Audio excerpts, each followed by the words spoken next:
Hello and welcome to the How2Exit Podcast, where we introduce you to a world of small to medium business acquisitions and mergers. We interview business owners, industry leaders, authors, mentors, and other influencers with the sole intent to share with you what it looks like to buy or sell a business. Let's get rolling.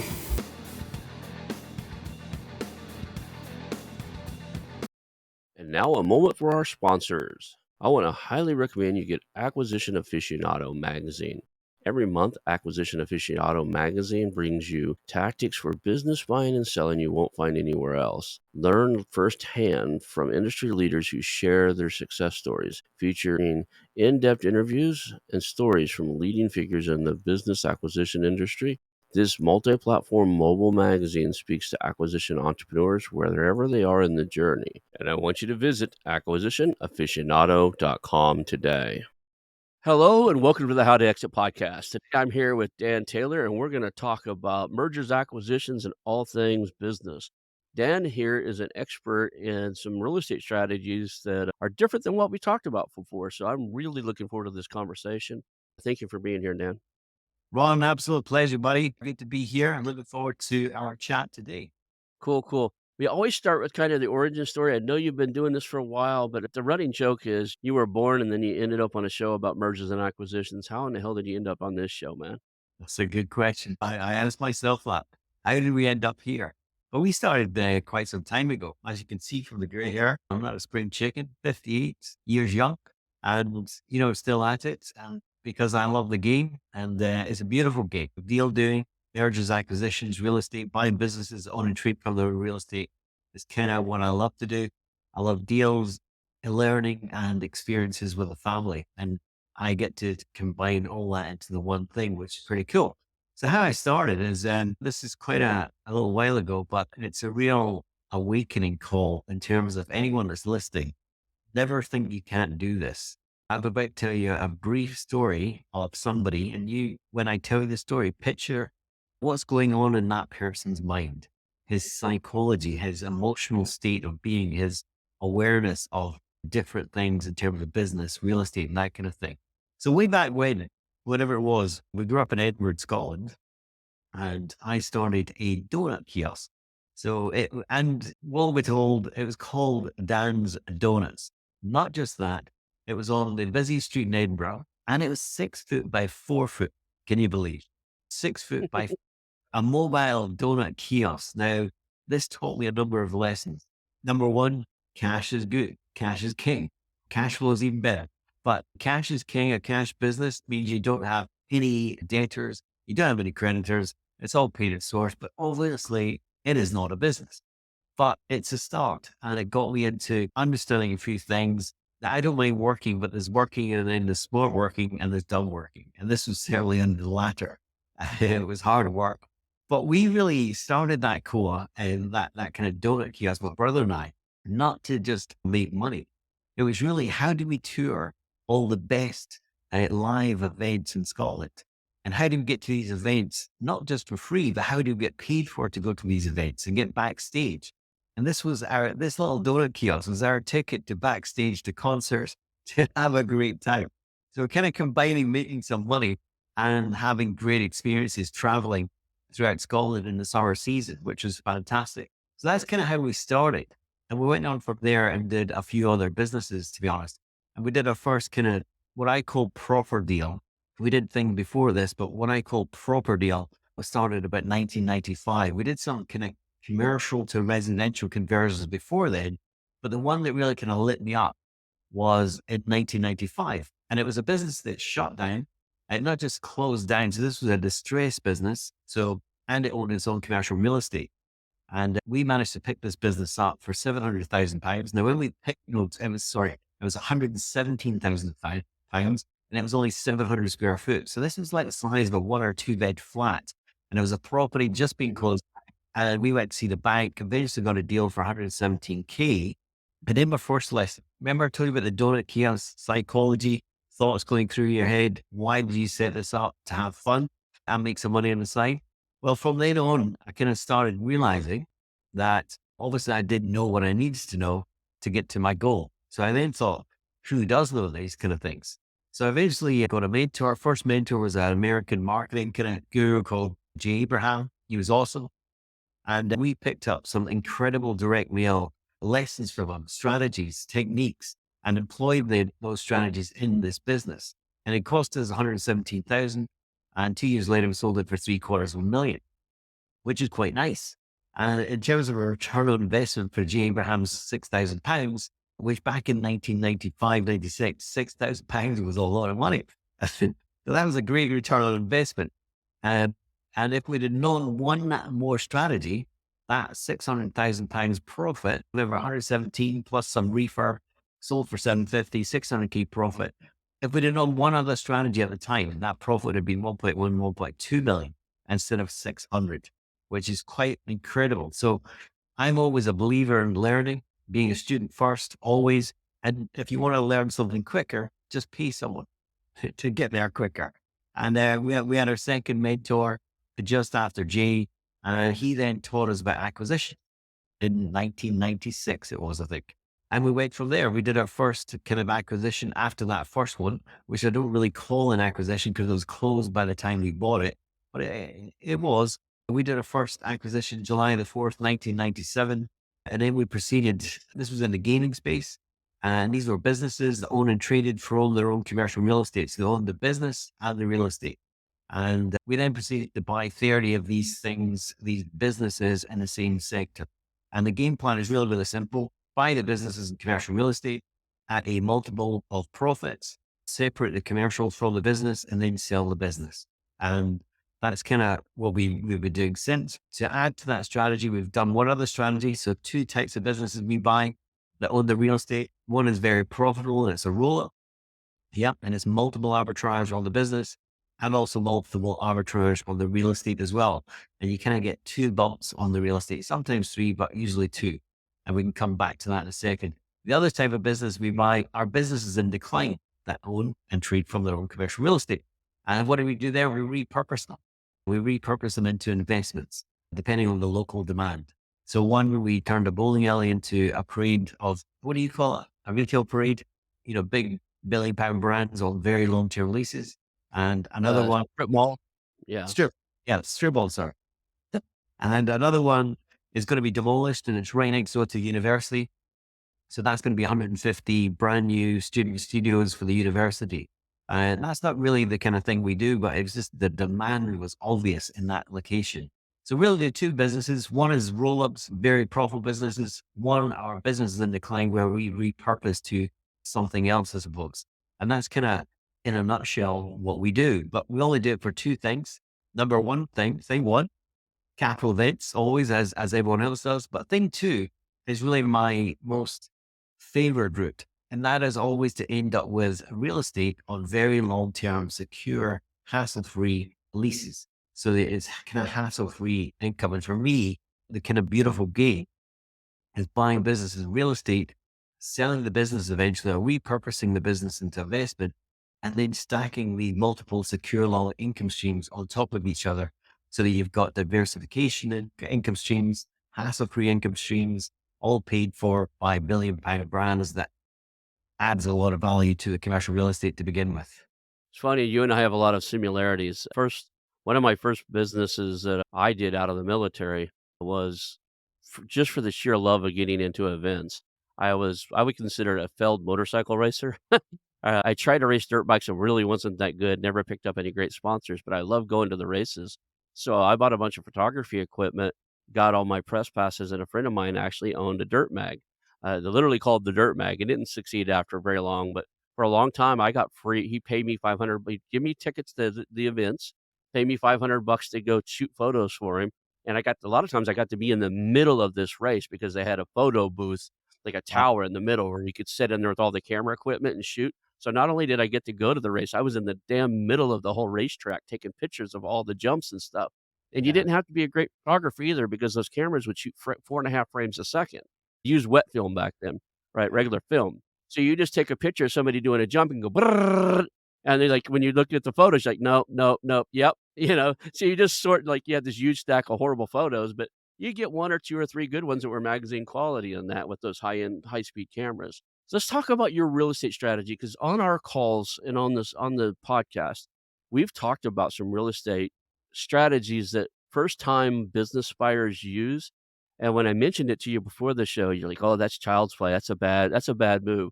And what I'm referring to is some guys who lack funds and or don't have a lot of capital laying around. We do a method called a sales leaseback, which is similar to what you're doing. Only thing is you own the REIT, right? You own the real estate investment trust or in the investment vehicle holding that 30-year lease to where we're selling it to a third party that owns that REIT to get some capital to usually way over what we would pay for the real estate. So owner wants 1 million, the REIT will give us 1.5. We give the million to the owner because that's what he wanted. Now we got 500,000 to help as operating capital and growth capital. When I said that to you beforehand, you had an interesting reaction. Well, let's back it up a bit. I mean, whenever it was, Andrew Carnegie, at some point, he was from Dunfermline, Scotland, actually, the richest man in the world at one point. And he famously said that over 90% of the world's millionaires, not billionaires, but millionaires are made through real estate. The problem with real estate is that you can easily get comparable evidence. So every man and his dog can go on the internet and get comparable evidence and be a quasi expert really, really quickly. So therefore, it's hard to get that edge over somebody else. Now, what Warren Buffett said is at one of his shareholder meetings recently, somebody asked him, Warren, if you started again without your billions and started with nothing, just a few handful of investors, what would you do? And he said, I would buy businesses, smaller businesses, because he's working with smaller sums of money. But he said, I would buy businesses. And one of the biggest reasons for businesses, obviously, it's income producing. It's an active income producing investment. And it's inflation friendly. Sales go up. Obviously, costs go up as well, but the bottom line goes up in a line with inflation. But he also said, when you're dealing with small businesses, there's a multiple of EBITDA kind of thing, but there's no scientific method. And it depends a lot on age, it depends on motivation, i.e. what you're going to pay depends on, like, take about the call we had today. Chap says 70 years old, unfortunately had cancer, he's in remission, and he's got the bank chewing down his door. And it's ridiculous what the bank's doing as a moral. And I know I'm a little bit off topic here, but I'm just saying in terms of valuing a business, his motivation is different to somebody else's. And so therefore the price is kind of going like this. So in real estate, what's on the market is easily to achieve or try and ascertain what the value will be. In businesses, it can be all over the place. Business values are depending on multiple different things. A lot of them come down to emotion, psychology, and also just vendor behavior, vendor psychology, where they are in their life, have they had a life event, health issues, that kind of thing. But so how can we get real estate without being prone to the market so everybody knows what the values are? And the way to do that, one of the ways you can do it, there's many ways, but one of the ways you can do that is buying businesses that already own their real estate. And say you're buying it at 4x multiple. That means you're buying the business at 4x multiple, and you're also getting the real estate at 4x. And like you just said, the sale and lease back, the sensible thing there, let's call it £1 million of EBITDA. So you're buying it 4 million or something, and let's leave to the side deferred consideration, working capital, and all that kind of stuff. We're just paying £4 million because it's £1 million of EBITDA. The minute you take £200,000 of rent to the side, you're probably getting 12 times on that. Then you've got immediate multiple arbitrage on the real estate, and that can happen on the day of completion. But why would you give that to somebody else? Because if you're buying businesses that are profitable, then surely the game plan would be to buy 3, 4, 5, or 6 businesses that are profitable and then sell those businesses without the real estate, hopefully to private equity that don't like real estate unless it's a private equity company that just does with real estate. So if you're buying one business and doing a sale and lease back, you might be selling at a 12 times multiple, which is an 8% yield on the real estate. Yeah. And you bought your business at 4. So you've made a nice little margin there. But imagine if you're repeating that process and doing it multiple times, you've got half a dozen businesses. Then you're not selling at 4 times multiple. You may be selling at 6 to 8 times multiple. So obviously everybody understands that that's the game. But the second compression in the real estate, the second bump in the real estate values comes from selling the business first to a private equity PLC, big balance sheet. Why? Because your 12 multiple over here, an 8 cap, goes from 12 to potentially 16 to potentially 18. So you're losing 50% of the value by selling at day one, just because you haven't figured out the financing aspect. Yeah, I get that. The, I'll be honest, most of the people that are looking at doing the sell leaseback, it's to fund the deal. They don't either have the mechanisms or, maybe they're not so bankable. Like to go to a bank and get a lot of people that they're in these small businesses, these, $1 to $5 million acquisitions that you in the US happens all the time because the SBA will fund those. If it's got real estate associated to it or tied to it, it's a way to extend the SBA loan, which is a cool, they'll give you a longer loan and make a up to 50% of the business value can be the real estate. In the grand scheme of things, I think the reason most of the guys are doing it is it's a way to get into the deal without having to have, 100, 200, $300,000 laying around. You can Yeah. give that seller some cash at close. And then the long-term play, I could see where it could be detrimental, right? It could be you could have made a lot more money the other way around, One right? day we did a sale and lease back. We bought 30 businesses and the thing was worth about 21 million at the time. And a small Mhm, business, so 3 million EBITDA.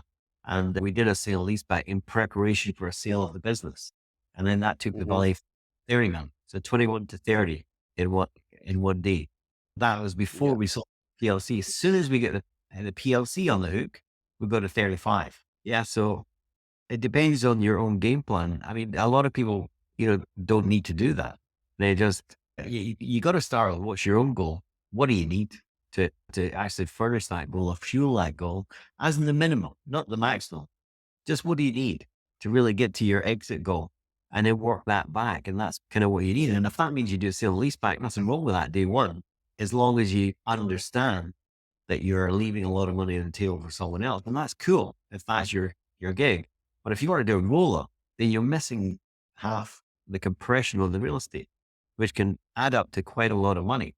I met one guy, we had him on here on the show, and he said he did the sales leaseback to fund his deal, and his deal was kinda cool, but he bought the entire business and paid the owner off for what he got out of the real estate on the sales leaseback. So the entire purchase of the real estate and the business together was $1,000,000, right around like 1.1, 1.2. So right around $1,000,000. He sold the real estate on the sales leaseback for enough to where he paid the owner off day one at closing for the entire value. And he walked away with $800,000 cash because he got he got enough that it was 800,000 over the closing price. So they operate off of, cap tables and stuff like that. I think you got like an 8 cap on the commercial property, and it was undervalued by the previous owner. The previous owner, you know, wanted a certain price for it, and he agreed to it, and he knew that on the sales leaseback. There's a difference if you're new and you're listening to this, what the reason that you can get a premium on real estate that the original seller can't get is the investor will pay a premium because they have a long-term tenant in it.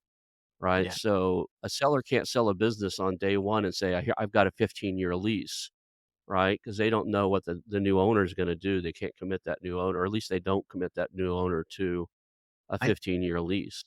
I think that's a mindset thing where if I was, say I've got a business and I'm setting the business up for sale, then it Mhm, would be a planned exit where I would be selling the business first with already a long-term commercial lease in place that's landlord friendly. And after I sold the business, then I would sell the property if I was going to sell it, if it wasn't a long-term hold kind of thing. So you just get, and then you would want to pick who the buyer of the business is, because that's going to affect the commercial real estate values massively, hugely. So I would never do right. grind unless, taking 800 grand off at completion is fantastic. If that's your gig, you know, carry on, do it again. But for me, there's a lot of levers to use in these transactions, especially when you have businesses, profitable businesses and the real estate, then you've got both sides of the same coin. And it only doing one side with no real estate means you're losing all the alchemy or the financial alchemy, whatever you want to call it, arbitrage, multiple arbitrage on the real estate side. So I kind of like this space as another reason why we do it is to protect investors. So when we buy something, if you pitch your holding company at the top, and then 3 circles below it. So the 3 circles are wholly owned subsidiaries. Yeah. And let's just use numbers of a transaction that looks quite good. The real estate is worth £500,000 and I need to raise 250,000 from investors. So I basically, the whole thing's in one company just now. I'd move the real estate into a different company, create a lease, Hmm. investors at probably 33% leverage. Why? Because it was 500,000 in value, but as soon as I create the lease, it's worth at least 750. So Right. I raised 250K at 33%. They've got a first joint charge. They are the bank. So I call them the bankers. They've got a first charge security. It's their pension money. So I'm going to protect that. I'm going to ring fence that asset into its own SPV so the corporate veil cannot be pierced. Now the vendor, the fair consideration, I've also got all the plant and equipment and lease that to the trading company. So the trading company is leasing the property for the investors. So they're protected.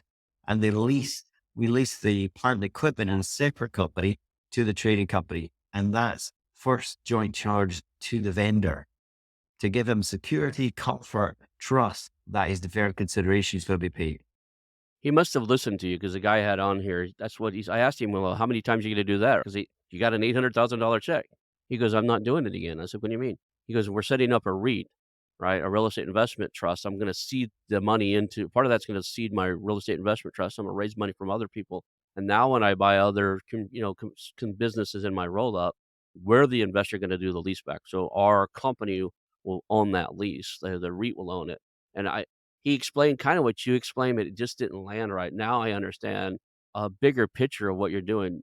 You're now able to give debt-backed instead of a, equity-backed capital raise, you can do a debt-backed capital raise on a business because you have some form of hard asset to collateralize against it.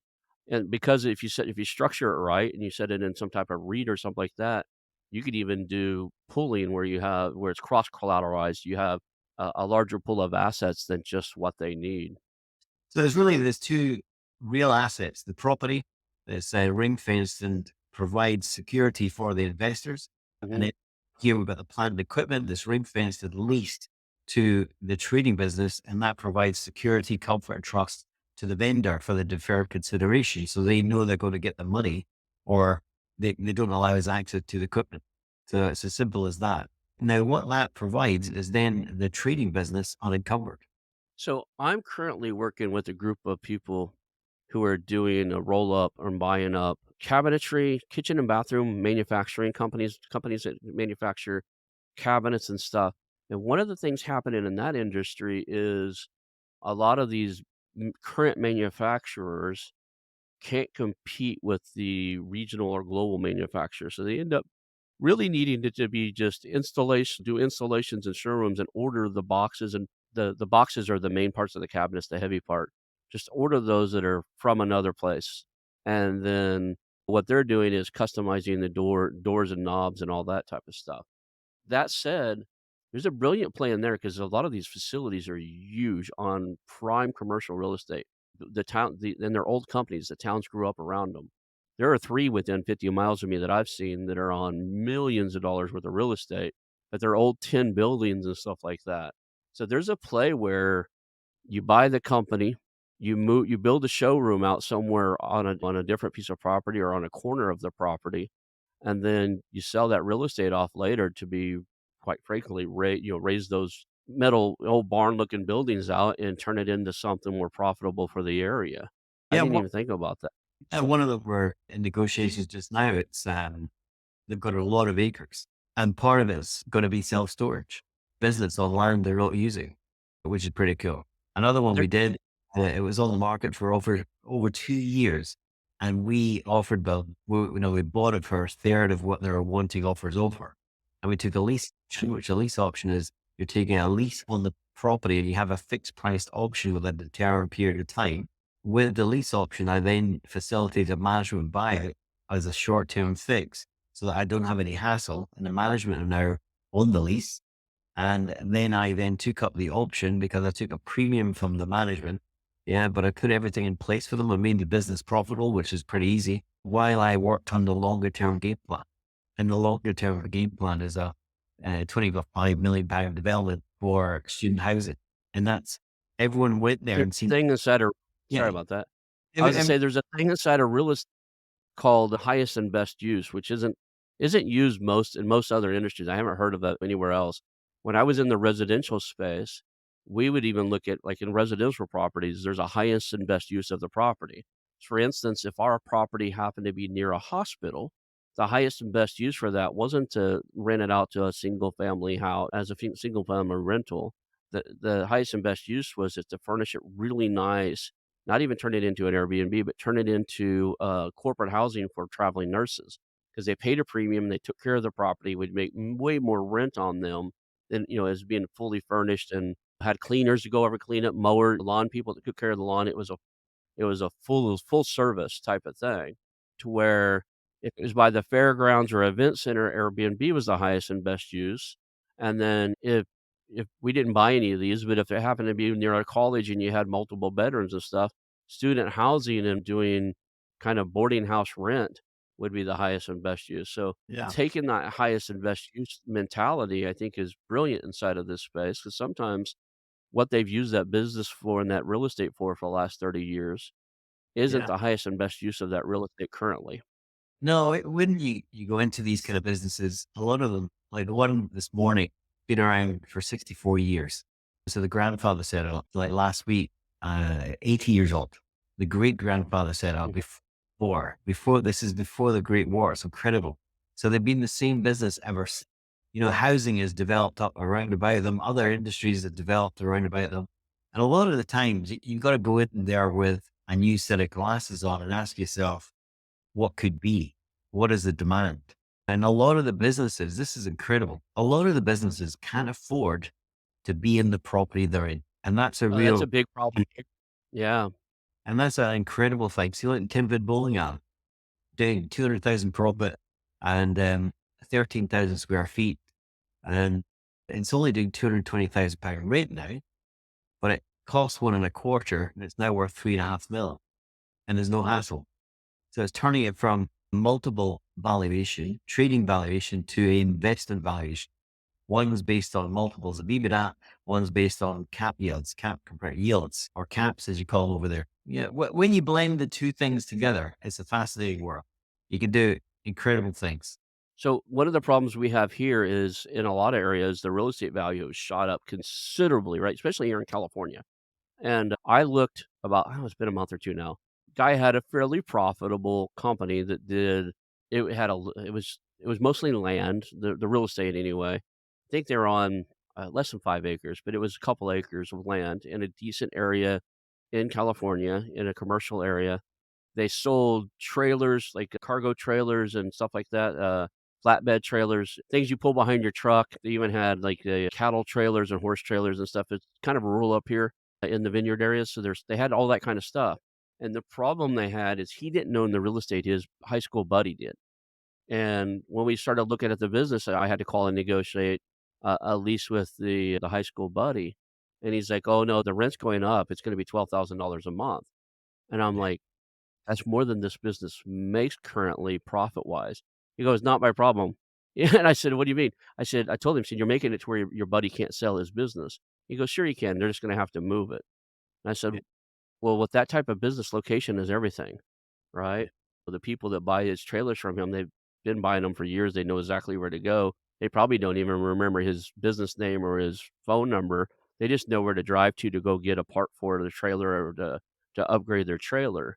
Anyway, it happens a lot here. Companies and it made me realize that often if you buy a business with real estate, you're undervaluing the real estate because technically if that real estate was owned by anybody else, that business could not afford to be there. Oh, we see it all the time. Old businesses, imagine 80 years ago where you live just now, wherever anybody lives just now, unless you're in the desert. In a 80-year period, a lot has happened. A lot has changed.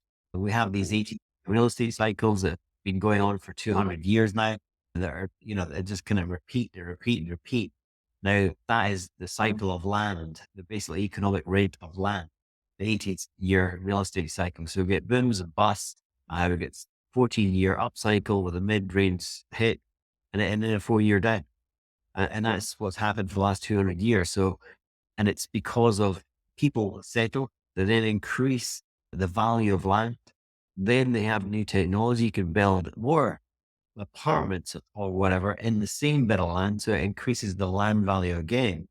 And at some point, it goes too far and it obviously resets and it starts again. Now, over 80 years though, which is 4 cycles, been a hell of a lot of development, which means that a lot of things have increased in value exponentially compared to what it was 80 years ago. And that business is still churning out the same old, same old, same old. Therefore, there's a massive opportunity. Well, for me, I prefer the businesses that actually remain where they are. They can afford to be where they are. And we just buy multiple businesses and sell off the business, keep the real estate. But some businesses need to be relocated because they just aren't doing enough profit to warrant the value of the land. Like an engineering business we had to look at. This engineering business, they wanted 20 million. And the business was going great. I mean, absolutely fantastic. It was doing about 3 million EBITDA, probably a little bit overpriced, but his equipment, the investment that the owners have made was a labor of love. They bought everything. Everything was automated. It was incredible. And what I could see was the gold mine was all the land to the roundabout and there was nothing on it. It was scrap. It was their elephant's graveyard. And I looked at that as, Mm. oh my goodness, I'm losing my mind here. This is incredible. And I just seen drive-throughs, 4 drive-throughs there, and in a strip mall at the back of them. And, but we never got the deal, unfortunately, but it just goes to show when you're in your own industry, your own sector, that's all you know. So you can't, when you got your blinkers on for your sector, you can't go like that. You're just in your zone. And they're amazing. These owners were incredible, amazing at what they do. If anything, they've overinvested, to be honest, because their investment didn't match the EBITDA growth. But they just love what they do. They've got the cash and they've got no debt. So who's to blame them? Right. One of the problems we're having here in the United States, and I'm sure it's there too, is if and when the owner realizes the true value of their real estate, often it's worth so much more than the business is. The only logical thing they see on their radar is sell their real estate and shut the business down, right? They Yeah. don't have, they either don't have the time or energy or wherewithal to go, okay, I need to relocate this to a different location that it can survive. Then I can sell the real estate at its peak value and then sell the business at its peak value also a year or 2 later. But by the time somebody's ready to sell, often here in the United States, they are 70 or something. They're mentally and physically done with it, and they don't have another, okay, I'm going to move this because everything, as well as I do, when you move a company, it's more than just moving stuff. Some people will travel and go, some people won't. You'll lose some key employees, you'll lose some key customers. It is a major disruption you have to plan Yeah. for, manage, and get over. So it's not just a 3-week adventure where we're going to hire some moving trucks and move it and it's back to where it was. Not most of the time anyway. Well, one of the biggest things we talk against, and we've kind of narrowed our KPIs of what we look Mhm. for, straight data before we get in touch personally. And it's all old market deals as, we tried to do a few deals in the engineering space, but the owners were too young, to be honest. They didn't have the motivation. They had another, yes, they survived a couple of storms, but they can take another storm. Where now we focus on 65 to 75 years old business owners, baby boomers, basically. And that's all we do. That we do not contact anyone unless they're 65 to 75 plus another 8 KPIs. So that's our gig, and one of them is no debt. I'm a marketing nerd by previous trade. That's what my master's degree is in. So I love a good tight target market. Here in the US, actually, I have to be honest, I have a hard time finding, we don't have Companies House like you do, and we don't have some of the data sources you guys have. I think you're in a location where, is it called Companies House? Well, company's house is the backbone, but that's not the key. We don't search on there. We use kind of bespoke, our own kind of internal searching systems that we kind of use to find our match our 9 KPIs. And then after we do that, we then siphon the data into 3 different buckets: no debt, low debt, lots of debt. And they're all Mhm. just relevant at different times of the cycle.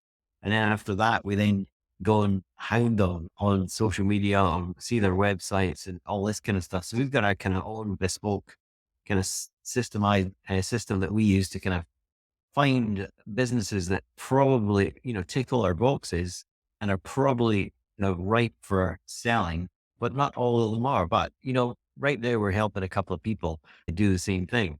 And one of them actually, he had COVID again. And just as it's about to start, helping him do what he needs to do for the searching. And he got COVID. So we just said, look, we'll do the first bit for you. It's not part of the gig, but we'll help you out because he really needs help. So we did that. And on that one, we sent 50 letters. Now we've got a multiple approach kind of thing, but we sent 50 direct mail handwritten letters. His thing to do is laborious, but every single one of them gets open. We've got a call with one business that is in complete and utter distress, and he shouldn't be. It's because of his age, his health, and the bank's been a big bad bully. We spoke to him this morning, and all the accounts are through already. Accounts, cash flow valuations, customer list, supplier list, all that kind of stuff that we ask for. And it's easy to fix his situation, but he can't see it because he's in his own forest. It's interesting. What I was gonna say in that about sourcing deals and stuff is I have yet in 3 years I've been in this space, been able to identify a really good accurate source of CEO's age. So, I used to tell everybody I'm a direct mail guy, and I've been in seminars with Jay Abraham. I've been trained by Dan Kennedy. I've been through the different mentors and stuff. But I used to my running joke for a long time in the direct mail space is like, look, if you wanted a list of pet owners that own one-armed monkeys, somebody owns that list, right? I can find somebody who owns a list of one-armed monkey owners, and we can send them direct mail. And I say that in the last 3 years, I've yet to find someplace that has an accurate list. Data Axle, all those, they don't have age demographics on CEOs, right? Because I want that list. I want a list of 65 plus CEOs. I found ways to abstract it, like figure it out a little bit through multiple data sources, but it's not as simple as just go buy a list from somebody like it is in a lot of industries, at least here. And so Yeah. if somebody's listening out there and you know where to get age demographics in the US, I'd love to hear it. So, Uh, do you have a source there that has, like, they collect that data there or Well, there's multiple softwares we use, but it's a question of don't rely on one system and create your own system. It's bespoke that works. And that's kind of what we do. And it's a bit, yeah, it is laborious to be honest, but we've done the mass marketing thing where we just send out loads and the response is everyone's seen it before. Like one of our things Mhm, that we learned from Jay Abraham, and in fact, when we come back from Spain this time, we're starting a very specific direct mail piece. And it's going to be a box of Ferrero Rocher. Who's not going to open them? Back in the gaming industry days, we used to send out envelopes with Kit Kats and a long form sales letter that nobody read, but they were just that excited. They came in and spent a ton of money. And it used to say, headline, stick the kettle on, kick back, and let me tell you a story. Something like that. Then we sent another one with a tea bag attached to the the letter as well. And then we sent one that was a bit crazy. It was a box with a banana insect. And this promotion is going to make you go eat or something stupid like that. And all it was attention, grab their attention and make them actually do something. And it's all the same. Last week, I got 2 letters into the house that we got mhm, packages, for the girls, as in buying stuff, boxes from delivery people, it's DPD and all this kind of stuff. But I actually had 2 letters. That was it. But everyone's trying to send mass emails where to get someone's attention at either the place of work, if it's marked in the correct manner, or at their home, especially if you give them a gift, it's just getting opened. And if you've targeted KPIs to the right kind of people anyway, then you just got a better chance. You're upping your open rates, and that's all it is. Plus, you're standing out. You're being memorable. Who gets a box of Ferrero Rocher in the post? Yeah, we've got a kind of follow up system because, as everyone, or hopefully everybody knows, the goal is in the follow up. Out of mhm, 5% of the people that you buy their business, 3% are ready right now. They're hot prospects. You might not even have them on your list just now. So yes, you get deals right now, but the 97% are not quite ready today. Maybe they're going to have a health scare at Christmas, in January, in February, probably in the winter, or somebody near dear is going to have a health scare. And it's at those life moments is when, like after a holiday, after the holiday season, in the summer, in the winter, mhm. after a long extended winter, and somebody has caught a COVID or something again, It's at those inflection points is when people make decisions to move, to even investigate, maybe not do, but investigate. And it's at those times you need to have like a 3-year system of follow up, because somebody recently, I cannot believe this myself. And I love follow up, but I can't believe this. He said, I got your letter 4 years ago. I was like, what? I says, talk about procrastination. And then he told me what happened. Again, it was a health issue. Yeah, I sent so much direct mail in the real estate space that, it wasn't until it was probably about 6 months ago, I get a phone call on a number I don't use anymore, like, it still rings, it's still directed to my phone, but it's like a Google number or whatever, and I was like, "That's my old real estate number, what is somebody calling me on that for? I haven't done real estate since 2017," right? So I call him, he goes, "Hey, I have this letter here you sent," and in my head, I'm thinking, "I haven't sent any mail out since 2016." 'Cause I sold that business to my business partner in 2017. So he sent some, but it wouldn't ring to this number. So I just listened to the guy and I said, "How long did you keep my letter?" He goes, "Oh, well, it's been on my refrigerator. We bought houses out of foreclosure." And he said, "We pulled it out and now we're facing it again. We refinanced it. I used money to start a business. The business went under. And now we're facing losing our house again. And I need to see if I can get your help." And I was thinking, he kept that on his that letter I sent to him on his refrigerator underneath a magnet for what is it now, 7 years, right? 8 years? And he's calling us, and it happens, like, I remember, in the industry, we were used to getting 6-month-old calls and maybe 12-month-old calls, but, some people will hold on to that, and it'll be on their desk for a long time. What's tragic about that? And I find that devastatingly tragic in terms of psychology. In the morning, when you're more close to your alpha theta kind of vibrate, frequencies, which is means you're more attuned to the kind of universe and whatever, or the ability to attract things in, synchronicity. Then, but to have that on your refrigerator is one of the first things you go to in the morning and visualize that. It's kind of like you're programming yourself for that to happen on the fridge. That's pretty nuts. That's a shame, actually. You know, So tell me, if somebody was looking for a great deal where the real estate and to do what you're doing, kind of give us, you don't have to give us your secret sauce or anything, but what are some of those KPIs and like your search criteria so that somebody can go, you know what, I really liked what he said here. I want to build some type of search criteria. Where would they start to develop the skills they would need and the search criteria they need to be able to do to double dip like you were talking about, to buy the real estate or provide the business, to buy the real estate and to exit with them later on or hold on. what I do requires investors, and we have a private investors club, and that helps. But these investors, they're friends, so I look after their money more than I look after my own money. I protect them first, and so you have to kind of come with that mindset of you're kind of serving them first, and you're secondary. So if you can do that, if you can then create relationship with investors, if you get around the compliance of that, the regulation of that, which is not straightforward in America or the UK, which shouldn't be taken on lightly, to be honest. There is a lot of regulation around that. And in the UK, you go to jail, which is all cool. So you have to really kind of put, you got to say that first. And that take that on board.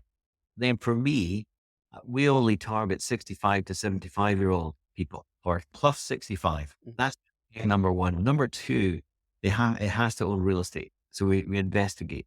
Yeah. Number three is it has to be a need, not a want. It has to be non-discretionary business. So discretionary businesses are a recession hits, wages get cut, and you're worried about your job, and you cut everything in the household expenditure that's not a need. Everything else is a want. You never want to buy a business in a want space. Yeah, discretionary space. Why? Because it's the first to go in a recession, in a downturn, in a cutback. So that's kind of some of my kind of KPIs. There's 9 in total. And, I kind of like to keep a lot to myself. I share some, the whole thing, what we do in detail. And actually, there's a couple of people I help. We used to help people do commercial real estate. We did some training in that, but I kind of stopped that after a while, but I still help a couple of people. And, it's not a big thing I want to do, but we are going to be helping maybe a couple more. What I see in terms of kind of giving back, or the kind of thing the thing I want to create is have a board, like a boardroom or a war room, 10 people in a room in Marbella, in London, in vineyards in France, that kind of thing. We meet once a quarter and we help them through deals. Cause that to me is just fun. I don't know, but I like to combine deal doing with new experiences with my family.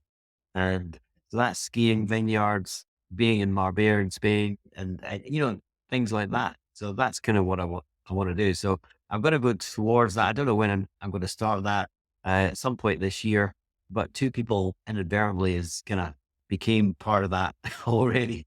But in Mhm. terms of KPI, so share then exactly what I do. And I like one chap today, I said, he had COVID, so we actually sent letters. We then took calls. We've had a first meeting today. It looks great. I've now got all this. This is not supposed to be part of it. I've got all the accounts. I've got to analyze the stuff, put the kind of deal structure together, and get back to the chap tomorrow. So that's not the normal thing, because that's like him being a passenger and me be the driver. It's not meant to be. Right. But when a whole thing comes along in a deal, when something hot comes along, you just drop everything and you just go with it. That's my philosophy, you know? Have you done this outside of the European, theater? Like, have you done it in the United States or Australia or anywhere else? No, never done it anywhere else, just the UK just now, but I definitely want to be party to some deals in America, to be honest. And why is that? Because of what I said before, I love deals and I love experiences with my family. Mhm. Anywhere I can combine that together is a kind of happy place for me. So that includes California, Florida, potentially, and obviously the big space in between.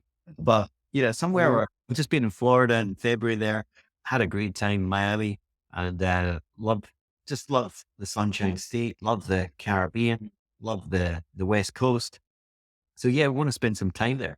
So I'm kind of the next phase of my life is designing, picture what your life, the perfect life would be, the perfect day that you could live day in, day out, and then reverse engineer that. So how much money do you need? Therefore, how many deals do you need?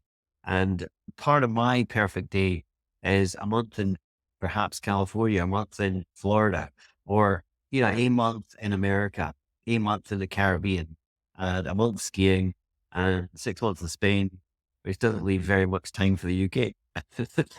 It's interesting, if you're looking for warm, the January I think you say January through March frame, it's not here in California, at least up where I'm at in Northern California, right? We have a cool thing where the water up here actually comes from the north. So even during the middle of the summer, everybody sees these pictures I post all the time, this beautiful California coast, and I live right on that area where you see in movies where they're driving down the windy road and there's cliffs and the waves are hitting the water over the cliffs and stuff. Yeah. I drive that road every day. It's Highway 1, and it's, quite literally the 12 miles from here. So when I get off here today, I might even go over there and go to Bodega Bay and watch the Coast Guard cutters go in and out and do some work via email and stuff. That said, Yeah, that water is during the hottest part of summer, that water is 48 to 50 degrees, which cools the whole area down. on one of the land on one of the deals we're looking at just now, they've got quite a lot of Mhm, acre. And, part of it they use, and they've used for 80 years. And the other part, there's nothing happening on it. So we're going to do self-storage and lease that out. So we're not getting involved, but as part of it, have a shed to potentially build some vans as a mhm, little hustle, a hobby. And the reason for that is in America, you have incredible vans. I've been watching all the custom ones and they look phenomenal. In the UK, there's none of that. Yes, that some people do them, but all they're doing is taking stock items and putting them in the van. yeah. It's not very good at all. But anyway, it's more of a hobby kind of thing. And Well, I wanna tell you that I appreciate having you here today. I learned some stuff. I've got these I'm gonna like, when we get off here, this doesn't happen very often, but when we get off here, I'm gonna draw out a business model off I have built in my head of what you told me about, because I think it applies to the current project we're on, and it might give us a way to expand and, have a second exit inside of that. So I love what you taught me here today. I appreciate it, and if you ever need anything, reach out to me. I'll connect you with anybody I know, and, help you move your game forward anytime you need anything whatsoever that I can help you move your game forward, let me know, and I'll make that connection for you. yeah, cool. Ron, it's been an absolute pleasure. Thanks very much, buddy. Cool. Hang out for just a few seconds, we'll call that a show. I want to announce our new channel partners, the ITX Marketplace. Since 1998, ITX has created $5 billion in value by selling more than 225 IT businesses in 20 countries. ITX works exclusively with IT-enabled businesses generating between $5 million and $30 million who are ready to be sold, and M&A decision makers who are ready to buy. For over 25 years, ITX has developed industry knowledge that helps determine whether a seller is a good fit for their buyers before making the match. ITX Mergers and Acquisition Marketplace we have partnered with has a proprietary database of 50,000 plus global buyers seeking IT service firms, managed service providers, Microsoft service providers, software as a service platforms, and channel partners with Microsoft, Oracle, ServiceNow, and the Salesforce space. If you have an IT-enabled business you're ready to sell, I want you to visit the itexchangenet.com/marketplace, how to exit. That link will be in the show notes. Visit them now.